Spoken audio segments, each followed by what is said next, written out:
So I want to play a little game for a second. If I say the word contract, how does that make you feel? If you feel confident and you're like, yeah, whatever, I've negotiated a contract before, you probably don't need this video. But you also might if you want to brush up on the latest in influencer marketing. The other reaction is the panic and anxiety that comes with having to negotiate a contract. But don't worry, if you are having that reaction, I am here to make you a little bit more comfortable with the next contract that you receive. And we're going to be going over 4 things that every influencer should have in their contracts whenever they're working with a brand. Since influencer marketing is still very much a super gray area, it's no man's land. You've got people out here making deals, overcharging, undercharging, getting full image rights, not paying people for months at a time. It is the wild west out here. So let's get into this. Class is in session. If you're ready to learn something about influencer contracts, then keep on watching.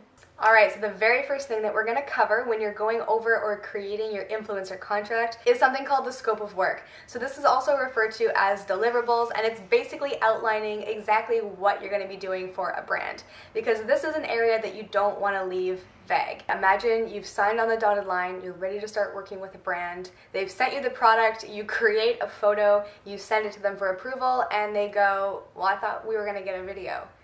That's awkward. So this is the part where you want to be as specific as possible, because if you don't think you can deliver a 30-second video, don't say you're going to deliver a 30-second video. Instead, say something like you're going to deliver a 15 to 30-second video. Or if you're going to be writing a blog post, you'd be specific and say a minimum 300-word blog post. And having a really defined scope of work benefits not only you, but the brand, because then both of you are on the same page, you both know what to expect, and if anyone gets confused, you have written confirmation of what you both agreed on. So the second thing that we're going to be talking about is something that I overlooked for a long time because I didn't think it was that big of a deal, but it's actually something that shouldn't really be ignored, and that is image licensing. So when you're creating the content for the brand, who owns the rights to the content? What rights does the brand have to do with the content once you've created it and sent it to them? And this is something that you should be very aware of, because a lot of the times a brand does want full, unlimited rights to use the content however they can. They can edit it, use it in a newsletter to sell product, use it on their website to sell product. And this can be cute because you see your face on, the homepage of a website, but it's not for long, and it's usually not with credit. So congratulations, you've got a company selling product using your face, and get the satisfaction of having your face on their website. But this can be a big moneymaker when your content gets to a primo level. So you might want to practice retaining your image rights early. So this is going to be different depending on everyone, but a lot of influencers that I know go about this by retaining full rights to their images, but they will grant partial rights to a company or a brand to utilize their photos exclusively on social media, and with credit within the first 2 lines of the copy. And to piggyback off of that statement, it's wise to include a clause that states that there is an extra licensing fee for that kind of image use. So the way I'll do this is I'll just charge an extra percentage of my rate, and then they can use the photo on their newsletter or whatever platform they're requesting. And there are 2 reasons that it's important to have this kind of clause in your contract, because number 1, then the brand is aware that they are only allowed to use your image on social media, and if they want to use your image anywhere else, there is an extra licensing fee. And it's really important to include this clause in your contracts, because it means that there's no confusion when it comes down to what a brand can or cannot use your content for. And on top of that, they're also aware that if they do want to use your content for a marketing purpose on a platform such as a website or distribution in a newsletter, that there is an associated fee. And any way that you can eliminate confusion within a contract is a good thing. So the next thing that I want to talk about that comes up quite often in contracts is the topic of exclusivity.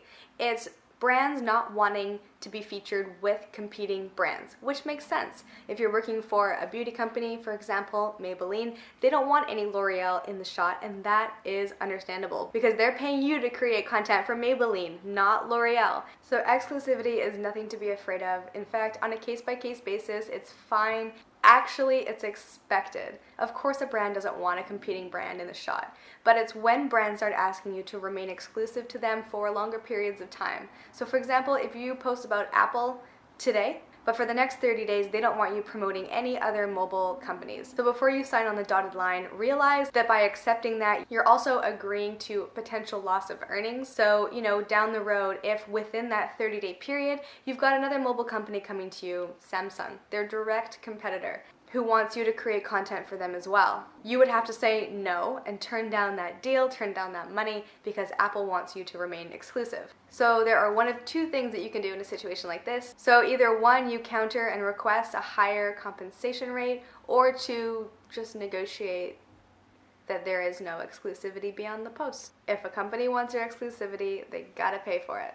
The last thing that we're going to talk about is the topic that I think most everyone can agree is the best topic to discuss when it comes to business, and those are payment terms. Yeah, who wants to talk about money? Everyone loves talking about money. It's super comfortable asking to be paid and ask for money. So yes, we're going to be talking about payment terms. It's not necessarily how much you get paid, it's more so when they're going to pay you. Because if you don't specify this, you could have a brand not paying you for 6 months, and we don't want that. Ideally, we want to be paid within 30 days. That's reasonable. And so what you're going to want to include in your payment terms is exactly that. When you expect to be paid and what happens if they don't pay you.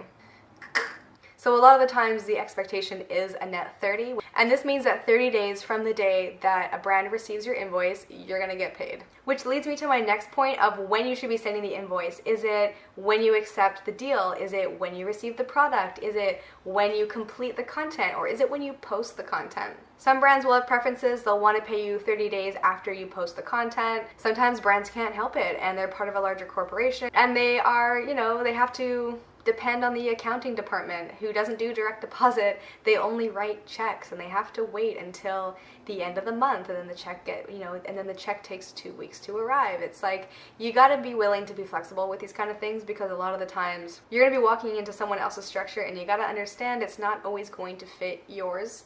So when it comes to payment terms, I definitely recommend that as a freelancer, always be flexible. So what I'm seeing more and more of is brands wanting to pay net 30 from the day your content is posted. So if you post your content today, within 30 days from today, you're going to be getting paid. The key thing about a situation like this is that you want to make sure they have the invoice before you post your content. So as soon as you agree on a scope of work, that contract is signed, you send it back with an invoice. So that way you don't have to worry about a brand saying something like, well, you know, you posted your content today, but we didn't get your invoice till next week, so you're going to have to wait an extra week to get paid.